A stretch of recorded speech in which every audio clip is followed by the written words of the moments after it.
Bem, vamos conversar com o secretário de Fazenda, Rafael Fonteles. Boa tarde, secretário. Boa tarde, Amadeu. Boa tarde, Elivaldo, Eli, Boa tarde. Boa tarde. Secretário, como é que o senhor está imaginando que vai funcionar essa campanha do CPF na nota? Tá. Boa tarde. Na verdade, nós estamos estruturando essa ação, né, que já existe em mais de 10 estados da federação, notadamente quem viaja a São Paulo e a Brasília, né, já vê como é de costume aquelas pessoas nos estabelecimentos, os próprios estabelecimentos, a lei obriga que ele tem que oferecer a obrigação já de mandar a nota fiscal já está em lei, né? Uhum. Mas agora de oferecer a possibilidade de colocar o CPF na nota, isso vai para um sistema que registra tudo isso e a pessoa, o contribuinte, o consumidor, recebe diversos benefícios em função disso, né? Nós estamos estudando qual é o melhor modelo, né, para implementar aqui. Pode ser desconto em IPVA, prêmios, retorno em dinheiro, como é o caso de São Paulo, que é a estrutura mais moderna, mas para isso nós precisamos de um investimento em tecnologia muito grande, então é praticamente uma redução de carga tributária para o consumidor, porque esse recurso volta, né? Uhum. Mas nós não podemos ainda colocar os pontos específicos, porque ainda não temos, estamos estudando junto à equipe Podia dar da esse Secretaria. desconto na própria compra?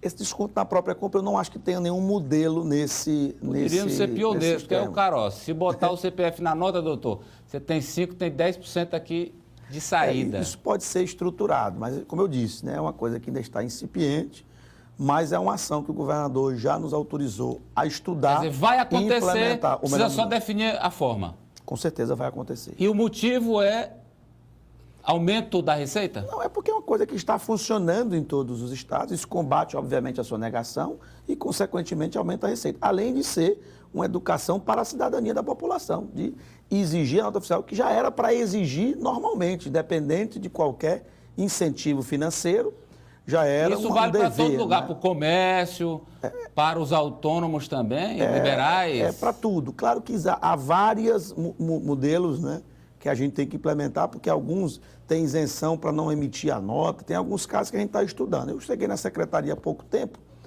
repito, estou estudando o melhor modelo para a gente implementar aqui no Piauí, porque já existe em 12 estados. Em quanto tempo o senhor imagina?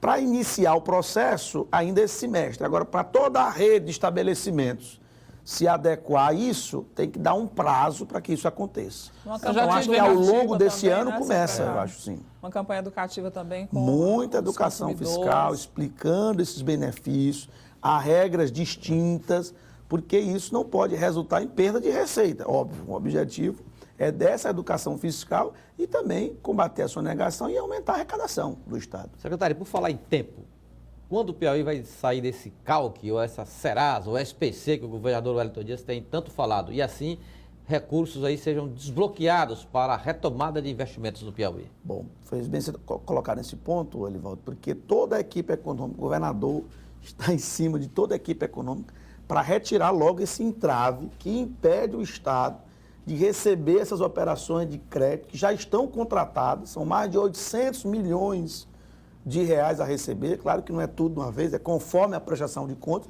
e um entrave geral para isso são essas pendências no CALC, que é uma espécie de Serasa, uma prestação de contas. Bom, talvez o nome Serasa seja, porque às vezes a pendência é financeira, às vezes a pendência não é financeira, é uma pendência burocrática, documental, uma pendência, a maioria dos casos é isso.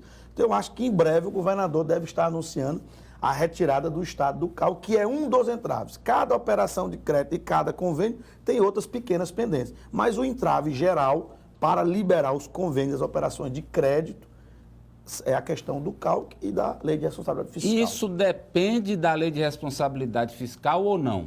Bom, o problema da Lei de Responsabilidade Fiscal é outro, que é o gasto com pessoal acima de 49%, que o governador está tomando medidas, tanto de aumento da receita, como de diminuição desse gasto de pessoal, sem mexer nos servidores efetivos. Então tem que mexer em quem? Nos cargos comissionados, redução dos cargos comissionados a 50%. E é isso que ele tem determinando. Os terceirizados não entram na conta do gasto com pessoal. É importante ter um ajuste dos terceirizados, uma adequação, porque nós também temos um problema financeiro de custeio. Então, essa questão dos terceirizados entra na conta da diminuição do custeio. Passagem Manutenção aérea, da máquina. locação de veículos. Tem que diminuir para poder sobrar dinheiro para o investimento, para Que é o beneficiar objetivo mais. do governo, que é o objetivo do governo. Exatamente. Agora, essa mexida aí, contingencial, ela é passageira, mas ela acontece. E aí algumas categorias reclamam do corte em gratificações. O governo vai mantê-las, secretário? Bom, o fechamento da folha de pagamentos é feito pela Secretaria de Administração. Como já vinha para cá, eu liguei para o secretário de Administração, Franzé, para saber o que realmente há de concreto nessa questão. O fato é, como ele colocou, tudo que a lei de responsabilidade fiscal permitir nas condições que nós estamos, será feito. Agora, por exemplo, algumas coisas, hora extra. Hora extra não se permite pagar numa situação de estar acima do limite de hora de máximo de gasto com o pessoal. Então, um exemplo. Então, não é uma coisa generalizada, mas alguns itens estão sendo adequados para se cumprir a lei.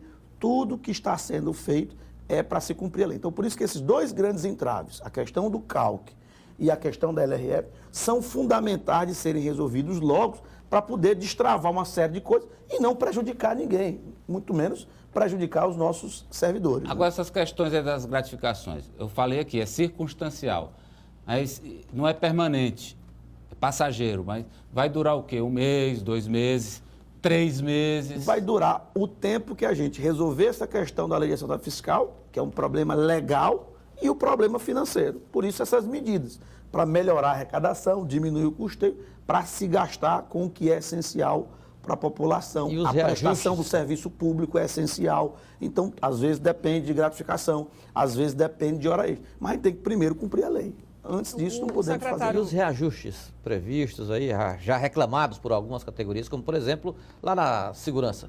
Bom, alguns reajustes foram implementados ainda em dezembro. Houve uma audiência do Tribunal de Contas, então a maioria dessas questões foram solucionadas. Ainda há algumas questões de reenquadramento na educação. Mas tem a novidade ontem... esse ano do piso dos professores. Pois é, mas ontem na reunião do Carnac eu estive presente e o governador anunciou o pagamento do piso. Então essa questão... O senhor se vira para pagar. Aí a questão é essa. Né? Ele mandou, a gente que tem juízo, né? Obedece. Vai né? atrás do dinheiro para cumprir. Vai atrás do dinheiro. Então, você tem uma série de demandas, todas elas importantes, mas como a gente já falou aqui, Amadeu, o caixa é um só. Então você tem que, aí é a habilidade do governador, dos gestores, de sua equipe, de priorizar aquilo que é essencial para a população. O secretário Franzé falou numa entrevista aqui no Jornal do Piauí que a questão das gratificações são alguns ajustes e que algumas estavam irregulares, por isso que estão sendo adequadas. Você tem que perguntar a ele novamente, mas ele me informou que havia alguns tipos de irregularidade que tem que se adequar a um padrão. Havia padrões diferentes, isso que eu entendi, mas não posso dar uma resposta específica, né? Porque, repito, é uma atribuição do secretário de administração, eu não queria entrar nessa série sem ter o devido conhecimento. Mas sei que está tendo um ajuste nesse sentido. E o caso da hora extra é... Enquanto não sair, é descumprir a lei, Amadeu. A gente não pode descumprir. Essa lei é uma lei complementar, fundamental, e a gente tem que cumprir não só o Estado, como todos os entes federados. Tá ok? Pois não, Eli? Os telespectadores aqui... Citando a questão da nota, secretário, segundo um deles aqui, o melhor modelo para seguir seria o de São Paulo. E tem dúvidas aqui sobre a questão das gratificações, eu não sei se o senhor teria como responder, por exemplo, das escolas de tempo integral, se serão reduzidas também. E um telespectador ele faz uma denúncia aqui para o senhor, ele disse que a balança que é usada na estrada Teresina União, os agentes estão cobrando propina dos caminhoneiros que passam por lá, para o senhor dar uma verificada. Tá, eu vou levar essa denúncia para apurar.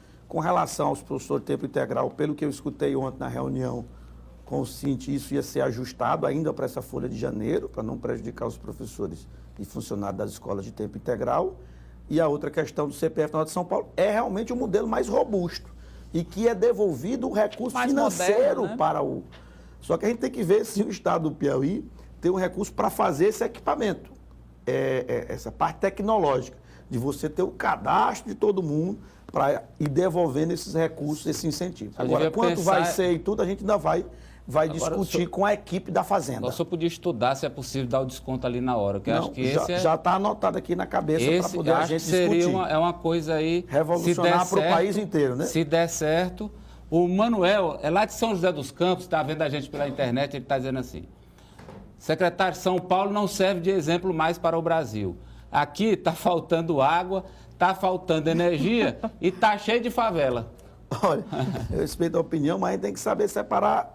Cada coisa tem um lugar que é melhor. Não estou dizendo que São Paulo a gente tem que copiar tudo de lá, não. Como eu disse, tem vários modelos. Eu sei que pelo menos 12 estados, Amadeu, que já têm isso implementado. O próprio Maranhão, nosso vizinho aqui, tem esse modelo implementado recentemente. Brasília tem, lá em Brasília é desconto em IPVA e IPTU, lá porque o governo também gera a questão do IPTU. Então a gente estamos discutindo com a equipe técnica e do governo de forma geral para encontrar o melhor modelo. E os terceirizados, secretário, serão pagos ou não? Estou 3 meses atrasado. Deixa eu colocar, quem paga os terceirizados são as empresas terceirizadas. A dívida do Estado com as empresas terceirizadas está sendo resolvida, tendo feito um acordo, como eu disse, para tentar parcelar essa dívida legalmente constituída, para que estes empresários possam honrar seus pagamentos com seus funcionários. Obrigado pela presença, secretário Rafael Fonteles. Eu que agradeço.